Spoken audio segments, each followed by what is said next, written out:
اپنے مذہب کو چھوڑ کر لڑکیاں خاص طور پر جا رہی ہیں. ہم یہ سمجھتے ہیں کہ مذہب ایسی چیز نہیں ہے کہ آدمی جس وقت چاہے مذہب کو تبدیل کر دے.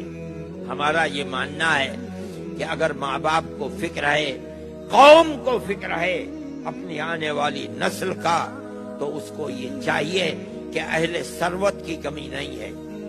ایسے اسکول قائم کرو کہ جو لڑکیوں کے الگ ہوں، لڑکوں کے الگ ہوں. آپ اگر معیاری اسکول بنائیں گے تو ہندو بھی اپنے بچیوں کو اس مخلوط تعلیم سے نکال کر کے آپ کے اسکول کے اندر بھیجیں گے. لیکن مسلمان کا حال یہ ہے کہ وہ شادی بیاہ کے اندر 10-20 کروڑ روپیہ ایک ایک آدمی خرچ کر دیتا ہے، لیکن قوم کی پریشانی کا خیال نہیں کرتا ہے. آپ حضرات اس کو اپنی پالیسی بنائیں، لڑکوں کے الگ لڑکیوں کے الگ اسکول بنائیں. ان اسکولوں کے اندر آپ تعلیم دیں، بچے کو یہ بتائیں کہ وہ کس دھرم سے تعلق رکھتا ہے.